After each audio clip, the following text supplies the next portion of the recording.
On September 11, 2001, nearly 3,000 innocent Americans were intentionally murdered.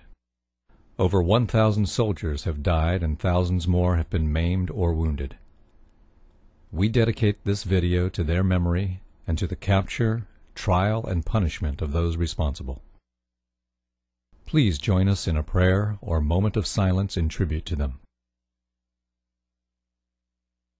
In its final report, the 9/11 Commission ignored the following significant facts and questions that conflict with that report's conclusions. Why did a third skyscraper at the World Trade Center that was not hit inexplicably collapse? Building 7 at the World Trade Center was never hit by an airplane and had no significant fire. It was 47 stories high. It was constructed of steel. Yet at 5:30 p.m. it fell perfectly straight down into a small pile of rubble, just like a controlled demolition.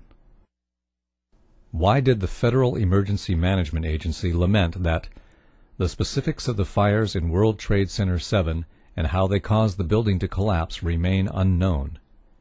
Larry Silverstein, the leaseholder of Building 7 who collected insurance of $7 billion, is on tape saying he ordered the New York Fire Department to pull it, to destroy the building with explosives. In October of 2001, Scientific American told us that they just don't build them as tough as the World Trade Center. Considering that Meridian Plaza in Philadelphia burned fiercely for 19 hours yet never collapsed, how could the South Tower at the World Trade Center fall after burning less than 1 hour? How could the North Tower fall after burning only for 2? How could the jet fuel have caused the collapse when the Federal Emergency Management and other government agencies have stated that most of the jet fuel was gone in the initial fireball? Moreover, how could the fires have caused the collapse at all, since recent fire tests by Cardington found that a steel building survived fires in experiments with extreme temperatures beyond the range possible with jet fuel?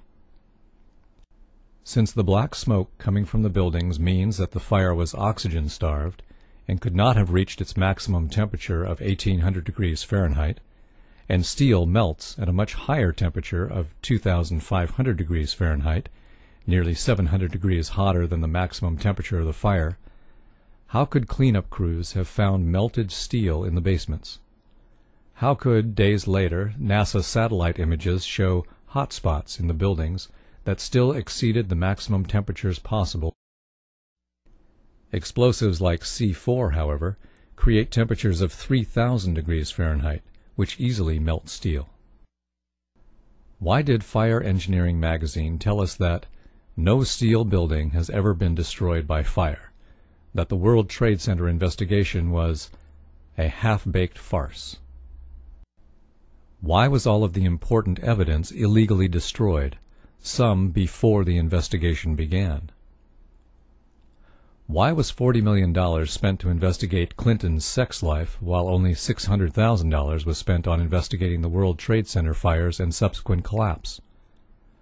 Why did the entire 9/11 Commission spend only $15 million while expenditures on Clinton's lies exceeded $65 million? How could the airliner's impact have caused the collapse when wind gusts from storms had at times been greater than the impact of the airliners? Neither tower was bent, nor did they creak or groan at any time. Firefighters said they seemed sound and reported that there were no fires they couldn't control. How could the building collapse at the maximum speed of gravity? Each floor hit should have slowed the fall. Just as if you drop a steel ball from the roof, it would fall faster without resistance. This couldn't have happened without explosives placed inside the structure. How could the concrete encased in a steel-framed pan with 2 layers of carpet over it, riveted inside columns of steel beams, welded together in a network with steel bands, be pulverized? How could steel beams and clouds of finely pulverized concrete come shooting out of the buildings at hundreds of miles an hour, traveling all the way to New Jersey? This is only possible with explosives. The buildings fell rapidly, according to the 9/11 Commission, because the bolts, rivets, and steel framework were weakened by the fire. If so, Then how could the concrete be pulverized and ejected at high speed, since the force to do that is greater than the force needed to shear the weakened steel, bolts, and rivets? How could the Twin Towers fall straight down when the damage and resulting fires were only to one corner, two sides? Only the tops of the Twin Towers should have fallen, and they should have fallen over, not straight down. In fact, the top of one tower did fall over onto Building 4, so there was no building weight to crush the floors below. So what caused the collapse of those floors? How could a hijacker find and hit the Pentagon whose flight instructor said, "I'm still to this day amazed that he could have flown into the Pentagon. He could not fly at all"?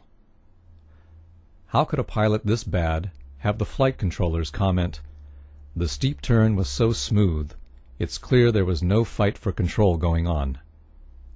The complex maneuver suggests the hijackers had better flying skills than many investigators first believed. Why did NORAD fail to stop the attackers 4 times on September 11, 2001? 3 times after they knew the planes were hijacked and intent on mass murder. How could this happen when NORAD had successfully intercepted off-course and suspected hijackings 67 times during the year prior to 9/11, according to the Associated Press on August 13, 2002? Why did Condoleezza Rice lie that the U.S. had no idea that terrorists would use hijacked airliners when Richard Cheney was commanding war games on 9/11, chasing phantom hijacked aircraft? Why were our Air Force planes diverted from intercepting the real hijacked airplanes? Isn't it too much of a coincidence that the 4 hijacked aircraft had only 20% of their seats filled, while all other transcontinental flights that day had 70 to 90% of their seats occupied? Why did the New York Times not publish the results of a Zogby poll which showed that 66% of New Yorkers want the 9/11 investigation reopened? This poll also found that 49% thought that VIPs in the government knew ahead of time and let it happen. Thus the final report does or will not answer many important questions and has many inaccuracies.